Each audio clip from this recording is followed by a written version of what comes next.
E aí, pessoal, bem-vindo ao capítulo 12 de Romanos, o amor como sacrifício vivo. Bem-vindos, nós estamos estudando a carta toda de forma exegética, com vários comentários. Então, se você está aqui, se prepara para receber a palavra de Deus da forma que ela foi trazida.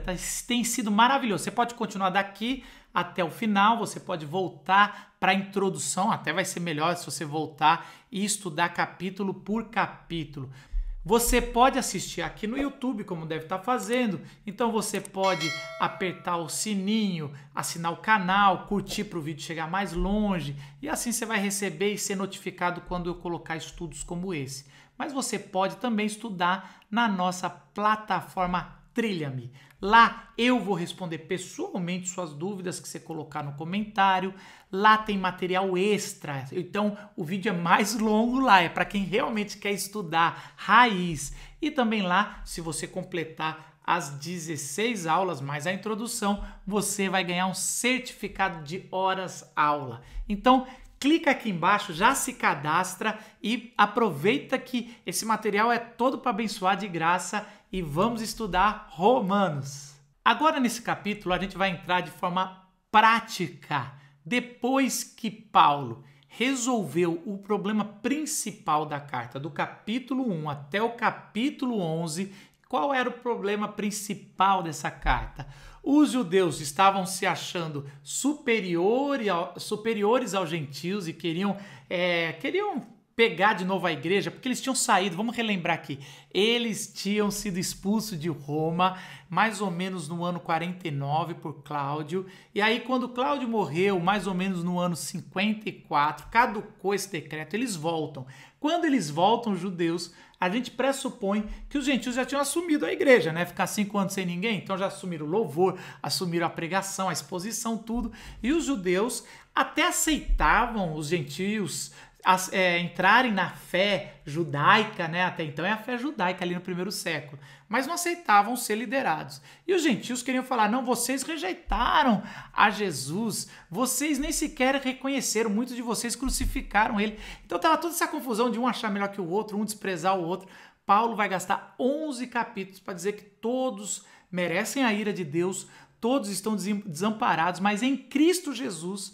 E Deus continua justo, o mesmo Deus de Abraão, da primeira aliança de Abraão, Isaac e Jacó, derramou a sua graça e todos estão pela graça, são justificados mediante a fé em Cristo Jesus. Então Paulo gasta 11 capítulos para resolver o problema. E aí, como sempre, Paulo agora no capítulo 12 até o capítulo 16, ele vai aplicar o que isso significa. Então, a partir de agora, a gente viu muito teologicamente, é lógico que a gente trouxe várias aplicações, mas agora Paulo vai dizer, se você está em Cristo, tanto faz se você é judeu ou gentil, você é um só em Cristo, tem várias consequências positivas e várias responsabilidades que você precisa ter. Nesse capítulo, a gente vai ver 4 temas principais que Paulo fala. Paulo começa falando que nós vamos ter que oferecer o nosso corpo como sacrifício. Agora é o nosso corpo, porque antigamente no Antigo Testamento era um corpo de um animal, é isso que Levítico e os levitas vão fazer. Em Jesus ele oferece seu corpo, agora é nós que oferecemos a nossa vida. Então Paulo começa com esse princípio. E depois que a gente oferece a nossa vida, a gente vai entender a perfeita vontade de Deus. E por isso vamos encontrar uma autoimagem equilibrada. E aí Paulo vai desenvolver como a gente encontra esse equilíbrio, nem de se achar melhor que os outros, que era o que estava acontecendo ali na igreja em Roma, nem de se achar inferior aos outros, mas de algo que somos a imagem de Deus e o que isso significa.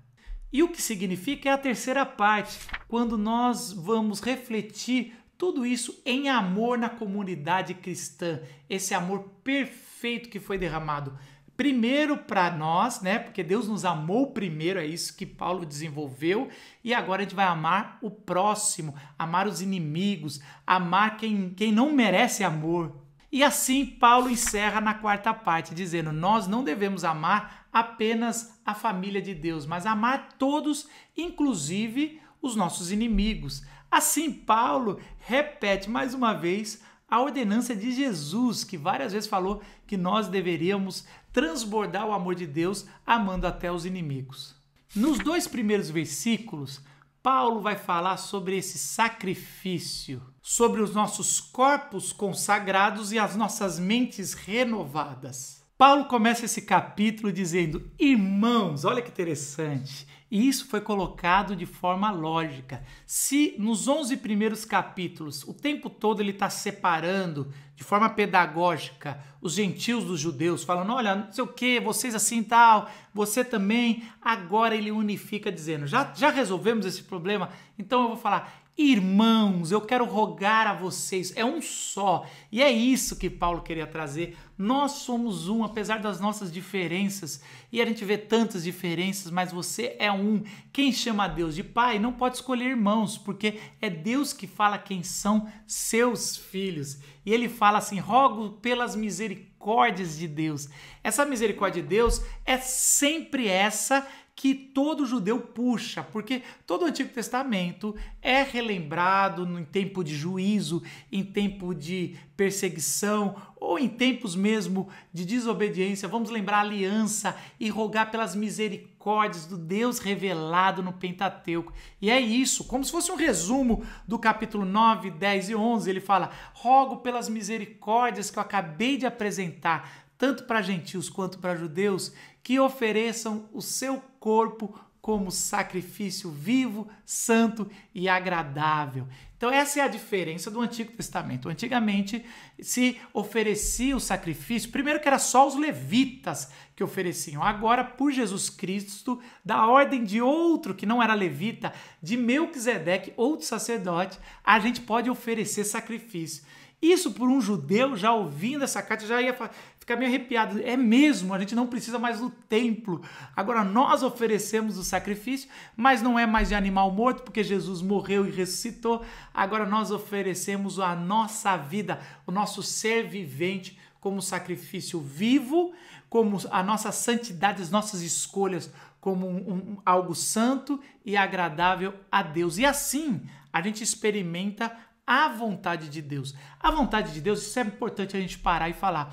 Você não vai encontrar estudando a Bíblia. Estudando a Bíblia você vai ver diretrizes, mas a Bíblia não santifica ninguém. Quem santifica é o Espírito Santo através de Cristo, da ordem de Deus. Então é Deus que faz isso. E a gente só encontra isso quando, retribuindo o que ele fez por nós, tudo que Paulo falou nos 11 primeiros capítulos, a gente em reação oferece esse sacrifício, é vivendo para Deus com o corpo consagrado e a mente renovada.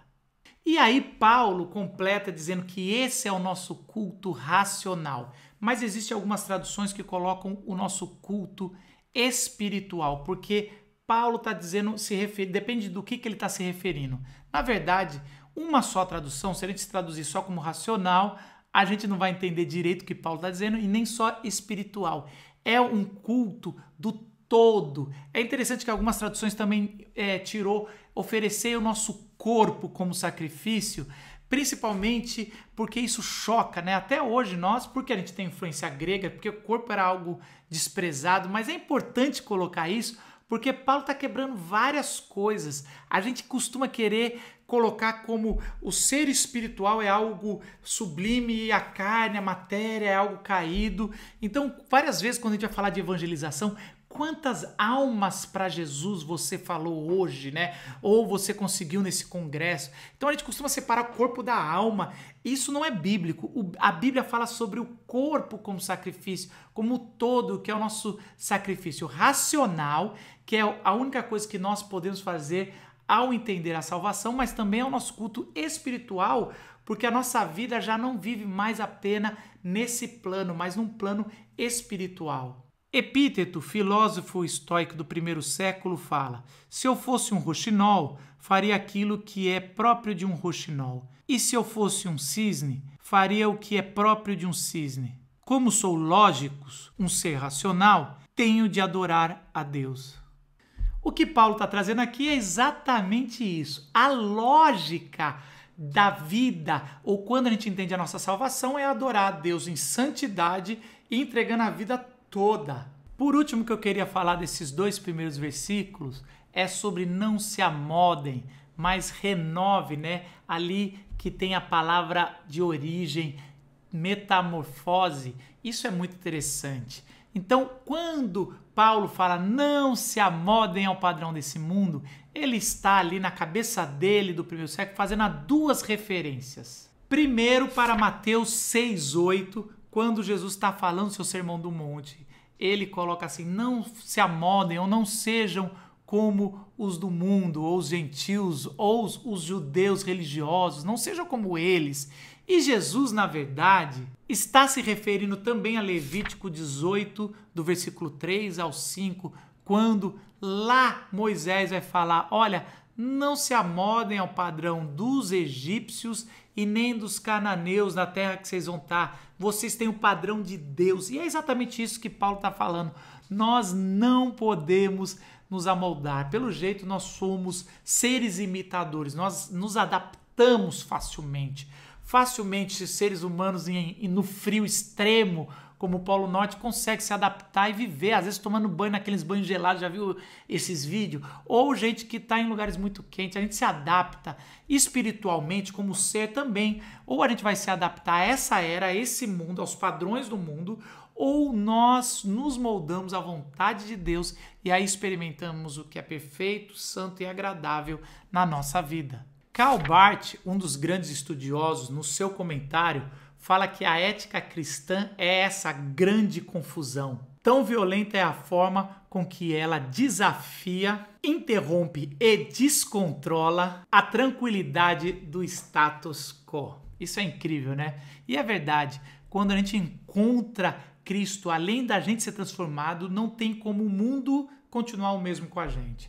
Se você fala que você se converteu e o mundo continua o mesmo com você, até mesmo os religiosos continuam o mesmo com você, você não se converteu, você não mudou, sua vida, você não entendeu o reino. A parada realmente muda, não só dentro de nós, mas com os outros, com a gente. E na verdade, essa vontade de Deus que Paulo está trazendo como pilar, no começo do capítulo 12, vai desencadear várias coisas ao longo não só desse capítulo, como dos outros capítulos. Além de marcar o nosso próprio relacionamento para com Deus, essa vontade de Deus vai marcar o nosso relacionamento com nós mesmos, como a gente vai nos tratar. Também vai marcar o nosso relacionamento com o próximo. Não tem como saber a vontade de Deus e vivê-la sem marcar esse relacionamento com os nossos irmãos e com todos que estão ao nosso redor. Desencadeando como vai marcar os nossos relacionamentos com os nossos inimigos e com os malfeitores, com os bandidos, com todo mundo que realmente quer só o mal. Até isso a vontade de Deus vai afetar nesse relacionamento entre a gente e os inimigos. Mas também vai afetar o nosso relacionamento com os nossos governantes, com o nosso país, com os políticos, com as autoridades. Então, toda vez que a gente entende a vontade de Deus, vai marcar também a nossa vida como cidadão de uma nação. E por último, Paulo fala que a vontade de Deus vai marcar o nosso relacionamento com os mais fracos na fé. Aqueles que não conseguem caminhar com as próprias pernas, a gente vai ajudá-los. E como a gente vai ser suporte para quem é fraco na fé. Vamos começar com o nosso relacionamento com nós mesmos, repensando os nossos dons, entendendo como isso funciona. Paulo começa essa parte falando 4 vezes o verbo pensar. Então Paulo está trazendo a gente para refletir para dentro de nós mesmos. Ele fala, não tenham de si mesmo um conceito mais elevado do que vocês são. Pelo contrário, tenham um conceito equilibrado, peneirado pela fé. Entendam sobre você mesmo. É interessante que as outras religiões e filosofias falam para a gente se esvaziar e do nada encontrar-nos. Não é isso que a palavra de Deus fala. Fala para a gente se esvaziar, mas se enchendo de Deus, de fé, e assim a gente vai ter uma ideia ponderada sobre nós mesmos. Nem mais alto, nem mais baixo. A gente, através da fé, junto com os nossos dons, vamos entender o nosso papel no reino. Isso é importante para Paulo e é importante para mim e para você. Como hoje a gente tem dificuldade de nos aceitar. Muita gente tem uma baixa autoestima, se acha uma ameba, fica lá dizendo, eu não presto, eu não sirvo. Às vezes você tem uma oportunidade de pregar, trazer a palavra, dizer, não vou, ou liderar um pequeno grupo na tua casa, ou começar um movimento e você fica se achando mais baixo, sendo que Deus já te colocou no poder de liderança servindo, né? Tudo que Paulo falou aqui antes, dizendo que Deus te salvou, te considerou justo para você cumprir e fazer os seus dons, e às vezes você fica se achando menor, ou por você achar bom demais, você não aceita alguma coisa, um ministério, às vezes que parece menor aos olhos do mundo, aí você fala, eu não vou fazer isso, ficar servindo aqui nos bastidores, eu nasci para brilhar, e aí você, por não entender o seu papel moderado pela fé e dom, você não consegue se encontrar no reino de Deus e nessa vida. Então Paulo vai trazer no tempo aqui, não se considere nem maior nem menor, entenda o seu papel no reino. Como saber se nós estamos vivendo a vontade de Deus ou como medir isso? Interessante que a palavra metron ali do grego, Paulo vai trazer como forma de medir para nós mesmos se estamos vivendo essa vontade. De duas formas. Primeiro, com o evangelho, deixando o evangelho medir a gente nesse padrão. O professor Cranfield, que escreveu um comentário exegético de Romanos, ele diz que metron significa um padrão pelo qual medimos a nós mesmos, o próprio Cristo em quem o juízo e a misericórdia de Deus são reveladas. Pode capacitar-nos a medir a nós mesmos com moderação. Então, primeiro é o evangelho. Através da palavra de Deus, a gente pode medir a nós mesmos, entender se estamos realmente agindo com arrogância ou se estamos realmente nos inferiorizando. Isso tudo é uma forma da gente dar uma olhada através do evangelho. Eu sempre digo algo, eu acho que até já falei nesse estudo, a morte de Jesus na cruz, ele é maravilhoso, porque coloca a gente lá em cima, porque Deus morreu por mim e por você. Olha que valor que você tem, que Deus veio à terra e encarnou para morrer por mim e por você. Isso nos coloca lá no alto. Mas, por outro lado, nos coloca lá embaixo, porque Deus, o Santo, Jesus, teve que morrer pelos seus pecados e pelos meus. Isso nos humilha, que a gente teve que fazer um sacrifício, alguém teve que morrer por nós. Então, olha que interessante, o tempo todo o Evangelho tem esse equilíbrio. Uma outra forma são os dons, o carisma, né? Esse carisma, esse algo que Deus dá para que a gente possa usar como ferramentas no reino dele. Interessante que ele vai começar aqui com aquela analogia do corpo sobre a mão, o cotovelo, o ombro. Nenhuma parte do nosso corpo é mais importante que a outra, porque para eu usar a mão eu preciso do cotovelo, eu preciso do ombro, e a língua, os olhos, tudo tem a sua importância. Até o dedinho do pé no canto está ali para ser como sacrifício quando bate, mas preservar a estrutura do pé. Todos nós temos uma importância no reino de Deus e cabe a nós perguntar a Deus aonde o Senhor quer nos colocar e aonde podemos servir. Agora, nessa parte da carta, Paulo vai fazer uma lista de 7 dons. Essa lista não é tão famosa como a que ele fez em 1 Coríntios ou na carta aos Efésios, mas essa lista é muito importante aqui e eu queria desenvolver. É dividida em 2 partes. Primeiro, 3 dons para o dom da fala e depois 4 para o dom do serviço. Vamos desenvolver um por um para você entender melhor o que Paulo está dizendo, como lidamos com os dons para entender nós mesmos e servir o próximo. Primeiro dom, profetizar, falar sobre inspiração divina. Aqui nós enfrentamos um probleminha. Alguns falam que Paulo está falando sobre essa autoridade apostólica de falar sobre inspiração divina, esse dom, e aí nós não teríamos mais esse dom.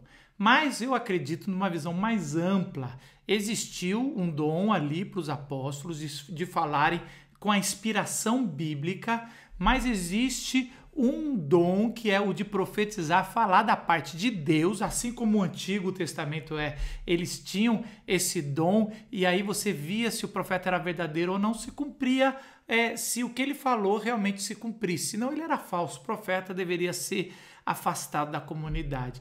Então, existe esse dom, que é uma autoridade ali, que é o dom de falar uma revelação da parte de Deus. Ainda temos hoje esse dom, e aí você pode, se você tiver essa percepção do espiritual, de ter, mas é uma responsabilidade muito grande, porque se não cumprir, a Bíblia fala que é um falso profeta. Então tem o mandamento de não falar o nome de Deus em vão. Muitos querem levar literalmente de não falar o nome de Deus em vão, é muito mais que isso, é não falar em nome de Deus em vão, não só o nome de Deus, mas falar da parte de Deus em vão.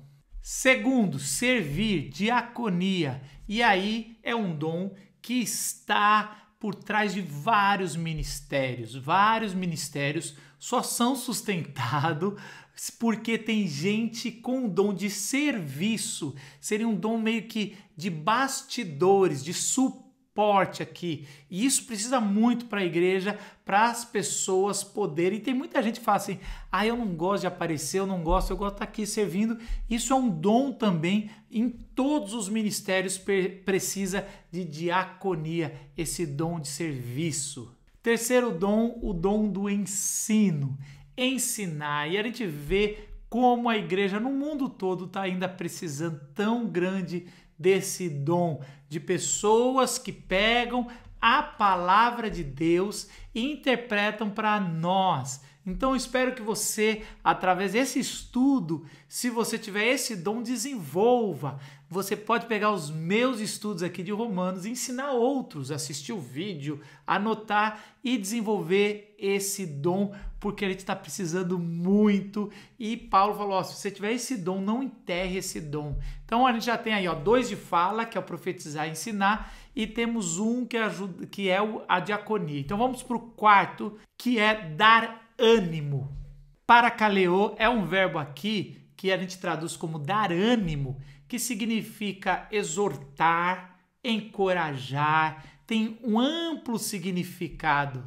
Conciliar, consolar. Olha só, dar ânimo significa muitas coisas dependendo da situação. E esse é um dom. Não sei se você já viu que tem gente que desenvolve muito bem.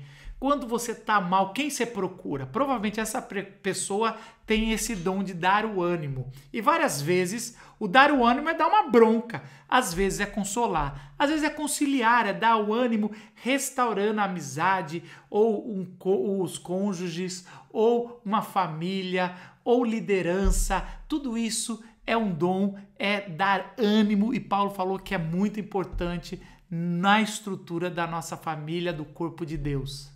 O quinto dom é o de contribuir, e faça com generosidade. Essa palavra generosidade, ela tem 2 significados. Tanto é com generosidade sem murmurar, que droga eu tô fazendo, mas também significa sem segundas intenções. Então, se o seu dom é contribuir, e eu conheço muita gente que o dom é contribuir, realmente é financiar, é ajudar, é levantar sustento, e a pessoa faz e não quer nada em troca, com nada de segundas intenções e sem murmurar. A pessoa investe dinheiro dela mesma, ou ela consegue usar esse dom para pegar dinheiro de outros e colocar ali, e aí essa pessoa consegue capacitar. Se você tem esse dom, você deve fazer. Várias vezes eu lembro da história do jovem rico, que Jesus fala o seguinte, a gente costuma dizer, dê tudo que você tem aos pobres. Não foi isso que Jesus pediu. Eu acho que aí está uma chave, que Jesus queria desenvolver o dom aí de contribuir para o jovem rico. Ele fala assim, vende tudo que você tem e dê aos pobres. Olha que interessante. Aquele jovem rico ia ter que desenvolver a habilidade que ele já tinha, porque ele era rico, de vender as coisas e ganhar mais ainda, e pegar esse dinheiro que, através do dom dele, de captar recursos que eram deles, e ele conseguiu vender, dar aos pobres. Então, e seguir Jesus, depois de se tornar um discípulo, ele rejeita, porque ele tinha muito amor às coisas ali, tava. Então, assim, esse é também um dom importante. Calvino vai dizer que esse dom é feito muito pelos diáconos, com as propriedades da igreja. Lembra que a igreja tem a responsabilidade pelos mais desamparados, os órfãos, as viúvas, os estrangeiros. Então, esse é um dom de contribuir com generosidade feito pela estrutura da igreja. Então, é um dom que também se faz com estrutura, mas é também individual. Sexto dom, exercer liderança. É interessante que exercer liderança não é essa liderança que a gente vê hoje. Lá quer dizer muito mais cuidar, liderar para acudir. Esse dom vem entre dois dons de misericórdia, que é o de contribuir e de exercer misericórdia. Então, esse dom aqui de liderar não é aquele líder que manda, eu tenho o dom de liderar, por isso que eu sou o pastor, por isso que eu sou o presbítero. Não existe isso. Isso nem é bíblico, esse termo liderança. Aqui é o cara que vai, ou a mulher que vai articular para acudir o próximo, para ser um apoio ao próximo. Então, essa liderança do auxílio também é um dom e precisa ser feito. Porque muita gente quer ajudar, várias vezes a pessoa quer contribuir, como a gente já viu, mas falta diretrizes, falta um olhar mais amplo e tem gente que tem o dom para isso. E aí a gente cai no sétimo, que é exercer o dom de misericórdia. Se nosso Deus é misericordioso, como o primeiro versículo desse capítulo fala, nada melhor e nada mais óbvio que o povo dele também tem que exercer misericórdia. Mas tem pessoas que têm esse dom para conduzir o povo em atos de misericórdia. Então presta atenção, misericórdia, como todos os dons, é algo que todo mundo deve ter, todo mundo tem que estar disposto a ensinar, todo mundo tem que estar disposto a contribuir, todo mundo tem que estar disposto a profetizar. Então todos os dons aqui estão colocados a servir, tudo é serviço, então a diaconia, só que o da misericórdia também tem algo específico que alguns, aliás, eles sofrem por isso, né? Por terem um coração tão misericordioso. Eu lembro muito da minha mãe, eu sempre conto da minha mãe. Eu lembro que há muito tempo atrás, uma Copa do Mundo, a gente estava ganhando um jogo e minha mãe não consegue nunca celebrar uma vitória do Brasil numa Copa do Mundo, porque ela sempre fica falando, ai, coitado do time adversário. E eu ficava com raiva, porque eu tava naquela torcida, mãe, para de falar do time adversário, que vai ganhar. E ela, não, e ela tem esse dom de misericórdia, ela sempre sente a miséria na córdia, né? O miserável no coração.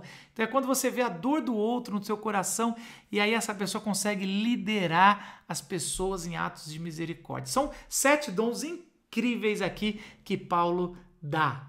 Como eu falei, Romanos 12, você viu essa lista de 7 dons que Paulo vai trazer para nós. Essa lista é menos famosa, por exemplo, que 1 Coríntios 12, quando você vê uma lista de 9 dons e depois outra lista de 8 dons. E também Romanos 12 tem uma lista menos conhecida do que Efésios 4, 11, quando Paulo faz uma lista de 5 dons. Bom, tudo isso são dons complementares e não são fechados. Paulo não está assim pegando no baú os dons e trazendo, são só esses aqui, tem essa lista que eu faço em Efésios, na carta aos Efésios, tem essa lista que eu faço para a carta de Coríntios, e essa aqui é um pouco diferente porque é para Romanos. Não, existem vários dons, são os frutos, o fruto do Espírito. Então você está lá comendo esse fruto e são os dons que ele vai dando, e não são fechados, mas são os principais aqui que Paulo está colocando para nós. Agora a gente vai entrar na parte que fala dos nossos relacionamentos uns com os outros, no amor com a família de Deus. É muito interessante, quando você vai ver a estrutura de Romanos 12, vai parecer muito com a estrutura de 1 Coríntios 12. Então, primeiro Paulo vai falar sobre o corpo de Cristo, a importância, depois ele vai falar sobre a diversidade dos dons, de como isso é importante cada um entender o seu, que nenhum é mais importante que o outro. Depois Paulo vai entrar no amor, que o amor é o que mais importa. Todos os dons têm que ser usados com amor, e o amor é o que fica lá em 1 Coríntios 13, ele vai falar que é só o amor, se não tiver o amor, de nada adianta nenhum dom. E é exatamente aqui, de forma mais prática nessa parte de Romanos 12, que ele vai falar sobre o amor. Todos esses dons que a gente acabou de falar, se não tiver amor, de nada vale. E como a gente vai aplicar, entender a vontade de Deus, é amando o próximo.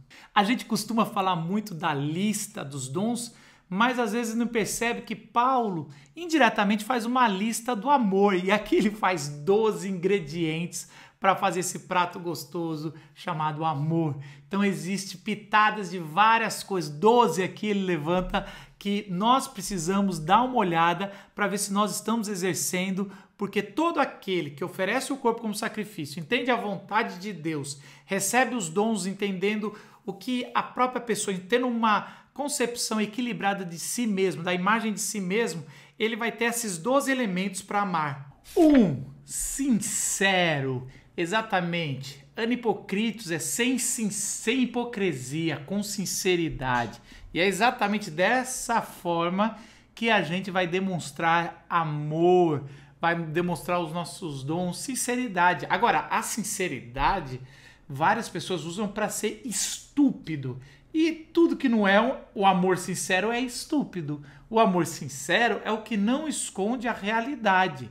Olha, estou fazendo isso, você não deveria fazer isso. Eu sempre digo que amar uma pessoa sem falar as coisas que essa pessoa está fazendo de errado, sem mudar, é você se tornar escravo dessa pessoa. Agora, você também falar a sinceridade sem amor é você tornar a pessoa escrava da sua ditadura, é você ir eliminando ela. Então, por isso que precisa ter sinceridade no amor, porque você não pode se tornar escravo de ninguém, você não pode falar nada, isso aí é idolatria. Quem não sabe criticar é idolatria. Agora, quem critica sem amor é ódio.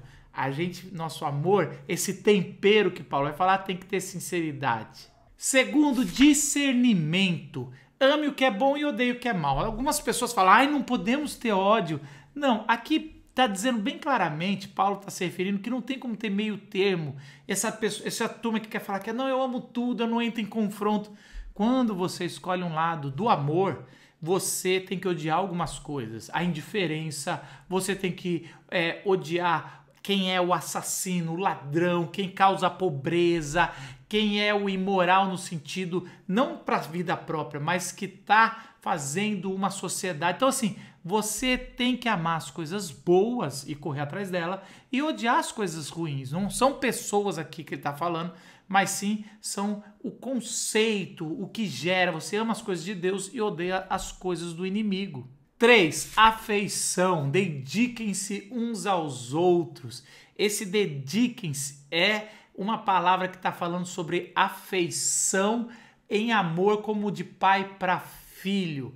Então a gente tem que ter essa afeição, esse dedicar em amor, cultivar o amor, o cuidado, a proteção, assim como um pai tem para o filho ou uma mãe tem para um filho, uma filha, assim nós devemos agir uns com os outros. Olha só que bacana, a gente está falando sobre sinceridade, sobre discernimento, sobre afeição. Paulo vai desenvolvendo esse prato com esses temperos maravilhosos. 4. Honra. Preferem dar honra aos outros mais do que a si próprio. O que é isso? É você honrar as pessoas, você dá nome e crédito às pessoas. Quantas vezes, até mesmo eu nas minhas fraquezas, eu pego para mim uma coisa que eu aprendi com alguém e não dou a referência.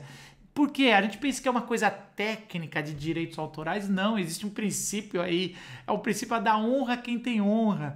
Então, tem muito mais a ver com você falar para a pessoa o quanto você admira, você falar para as pessoas o quanto você gosta dela, o quanto elas são importantes. Às vezes você vive como, isso não é óbvio? Não parece claro? Não, não é claro.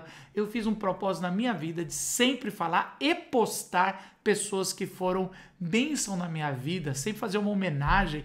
E aí, às vezes eu recebo críticas, porque tem, para uns, essa pessoa foi uma bênção para mim, mas não foi talvez para outros por causa de algumas ideias, mas mesmo assim eu não deixo de assumir a honra, porque isso faz parte do ingrediente do amor, de viver a vontade de Deus. 5. Entusiasmo. Que não falte zelo, mas que sirvam fervorosamente o Senhor. Esse fervor, esse entusiasmo faz parte do amor. O amor é assim, é esse jovem casal que um pouco antes de conseguir fazer um encontro especial, aí um jantar, fica ansioso e fica fervoroso para encontrar com alegria. Então esse entusiasmo não pode faltar ninguém que ama, nem na obra do Senhor, quando você for fazer as coisas, mas nem na sua vida, você ter alegria. Aliás, esse é um dom e essa é uma coisa que eu tenho aqui, muitas pessoas colocam no comentário, você, Marcos, fala com muita alegria, porque o evangelho mudou a gente, vai mudar a tua vida, ou se já não mudou, então a gente precisa ter esse entusiasmo sim ao falar do evangelho, ao falar do amor. 6. Paciência. Alegrem-se na esperança, sejam pacientes na tribulação, perseverem na oração. Exatamente isso. Paciência é o que nós precisamos ter quando as dificuldades ou quando os resultados não vierem. Quantas vezes nós amamos aqueles e a gente começa a falar de Deus, mas a pessoa já cai, ou a pessoa não ouve, ou a pessoa despreza, a pessoa só chega até um ponto a ser um simpatizante. E aí você não tem paciência, ou então você está sofrendo uma perseguição que você clama para Deus, mas você não tem essa esperança no retorno. Então paciência é fruto de um amor. Quem ama, por não esperar nada em troca, muitas vezes precisa de paciência até esse amor transformar e ser como brasa na cabeça dessa pessoa. 7. Generosidade. Compartilhe com os santos as suas necessidades. Essa palavra que vem da palavra koinonia, ela significa não só compartilhar, dar coisas quando alguém precisa, está necessitado, mas também de compartilhar da dor, tomar, ouvir, ser conselheiro. Então esse compartilhar faz parte do amor, de se envolver. Não adianta só olhar de longe ou dar um dinheiro e não ajudar, é se envolver com recursos e com ouvido. Então essa também faz parte de um tempero do amor que ele traz na sua vontade soberana sobre a nossa vida. 8. Hospitalidade. Pratiquem a hospitalidade. Com quem necessita devemos ter generosidade. Com quem vem de fora temos que ter hospitalidade. É muito importante a gente praticar esses dois termos da Bíblia. A Filadélfia, amor pelos irmãos e irmãs, e a Filoxênia, amor pelos estranhos, pelos de fora, pelos estrangeiros. Nós precisamos praticar hospitalidade. Várias vezes Jesus falou que quando você hospeda alguém que precisa, você vai estar hospedando o próprio Jesus. 9. Boa vontade. Abençoe aqueles que os perseguem, abençoe e não os amaldiçoem.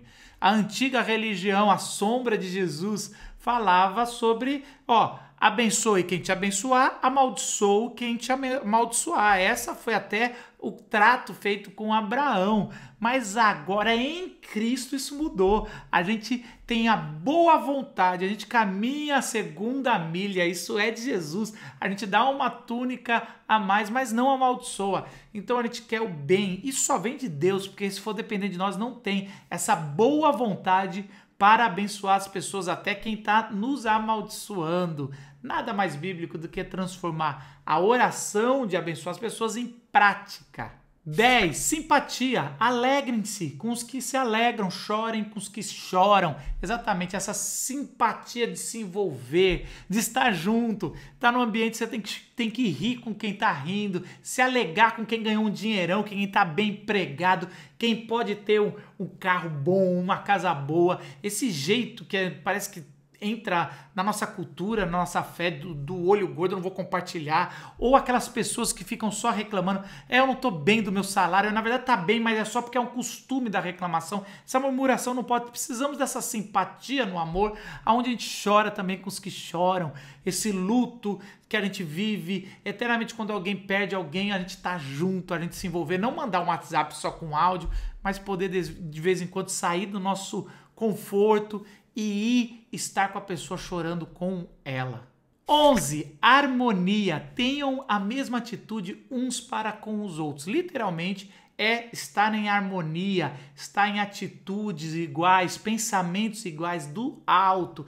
É exatamente que é isso o amor. Você está em harmonia com o outro, entender a linguagem. Várias vezes a gente fala das linguagens do amor, eu falo A pessoa entra B. Eu faço uma coisa boa, a pessoa entende como algo ruim. Não está em harmonia. Precisamos de harmonia no amor, no casamento, harmonia na família, do grupo do WhatsApp. Precisamos no amor na igreja, na família de Deus. 12 e último, humildade. Não sejam orgulhosos, mas estejam dispostos a se associar com pessoas em posições inferiores. Não sejam sábios aos seus próprios olhos. Uma das coisas mais anticristãs é o orgulho. E é interessante que a gente tem passeata do orgulho evangélico, a gente tem tanta coisa que a gente bate no peito. Eu sou de Jesus, eu sou crente, eu não sou igual a esse mundo. Várias vezes a gente vê isso e não lembra da parábola de Jesus que ele falou do pecador e do cara santinho que subiu para fazer a oração. O cara santinho batia no peito e falava, obrigado que eu não sou como eles. E o pecador nem levantava os olhos e falava, misericórdia de mim que sou pecador. E aí Jesus fala que só o pecador que bateu no peito e não tinha orgulho que saiu perdoado, justificado, e o outro não saiu afastado de Deus porque ele fazia uma oração orgulhosa. O orgulho é a antítese do amor. Então, quando você quer amar, você tem que deixar o seu orgulho de lado. E nessa última parte do capítulo, vamos falar agora sobre o amor aos inimigos, a não retaliação, mas sim o serviço. Os últimos 5 versículos desse capítulo, junto com o versículo 14, ele vai falar como a gente deve tratar com os malfeitores, com as pessoas que estão fazendo um mal na sociedade, ou se você quiser falar com os inimigos, o inimigo do bem, sabe? A gente sempre fala, esse aí é a família do bem, é o cara do bem, a atitude do bem, mas existe um inimigo disso, existe o cara que é do mal, e como nós devemos falar? Paulo vai falar de 4 imperativos. No versículo 14 ele vai falar para não amaldiçoem. No versículo 17 ele vai falar não retribui ninguém com o mal que ele fez. No versículo 19 ele vai falar não procure vingar-se. E aí ele encerra no versículo 21 não se deixe vencer pelo mal. Uma das maiores características da fé cristã no primeiro século é essa marca ética da não retaliação. Lembra muito os livros de sabedoria do Antigo Testamento, a ética do Antigo Testamento, mas agora ela é mais clara. Então nós não devemos retaliar o mal com o mal, assim como o nosso Jesus fez. O nosso Jesus, a nossa maior referência, ele viveu sem retaliar, e assim nós devemos procurar viver a nossa vida, que aí é o prato final desse prato chamado amor, que Paulo está dando essas receitas, deu 12 até agora. Agora é como se esse prato, amor, que veio de fazer a vontade de Deus, que veio da gente oferecer nosso corpo, nosso viver como sacrifício vivo, que veio da misericórdia de Deus. Olha só, tudo vai trazendo. Capítulo 9, 10 e 11 fala da misericórdia. Aí Paulo roga os irmãos para que ofereçam a sua vida como sacrifício vivo, santo e agradável. Vamos experimentar a vontade de Deus. A vontade de Deus vai nos ensinar a viver com nós mesmos através dos dons e da fé. E agora essa receita de 12 características do amor a gente vai servir aos nossos inimigos. Isso é um banquete, ele está preparando um banquete da vida prática depois dele ter gastado 11 capítulos falando sobre espiritualidade, a teologia, como Deus é justo, amoroso. Agora vamos viver esse amor. É interessante que cada imperativo negativo que nós não devemos fazer com os nossos inimigos, com os malfeitores, vem um contraponto positivo, nos incentivando a agir diferente. Por exemplo, no primeiro, que fala que não devemos amaldiçoar, no versículo 14, ele fala para abençoar. E a gente já falou isso, mas são pessoas que, ao invés de a gente amaldiçoar as pessoas que fazem mal para a gente, nós devemos abençoar, falar palavras e desejar a prosperidade deles, colocando neles a brasa que vai, como se fosse essa brasa purificadora, que vai trazer a consciência com o tempo. Se a pessoa só faz mal para uma pessoa e a outra só ora e deseja o bem para ela, não é para você ficar sofrendo. Você se afasta, que essas pessoas são tóxicas, mas você serve em amor.